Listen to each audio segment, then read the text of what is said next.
தாளிச்சிட்டு ரொம்ப சிம்பிள், சும்மா 5 நிமிஷத்தில் முடிஞ்சிடும். ஓகே. கொஞ்சம் ஒரு கருவேப்பிலை வச்சு மஞ்சத்தூள், பெருங்காயத்தூள், கொஞ்சம் உப்பு,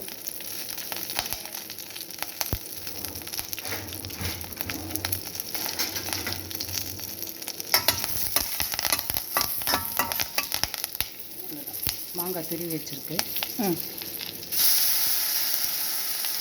இன்னும் 5-10 நிமிஷத்தில் செஞ்சிடலாம்.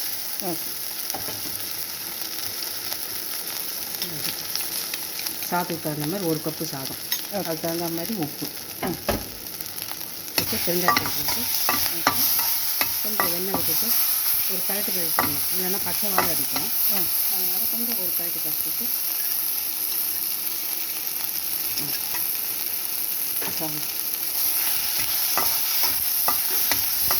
நல்லா எண்ணெய் கொஞ்சம் தாராளமாக விட்டுணும், நல்லா சாதத்தை ஒரு 50% இருக்கும்.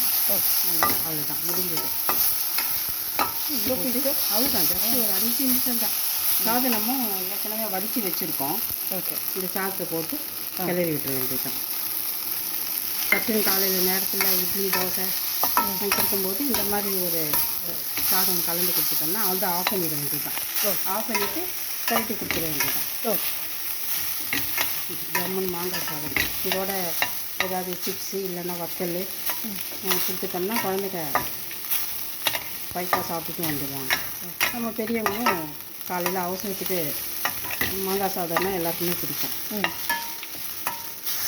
சூப்பர்.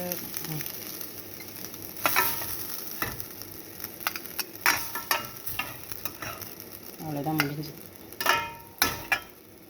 பெருங்காயத்தூள் எல்லாம் போட்டு நல்லா வாசனை பாருங்கள் எவ்வளோ சூப்பராக இருக்குன்னு. சூப்பர். ஓகே, அடுத்த வீடியோவில் பார்க்கலாம் உங்களை.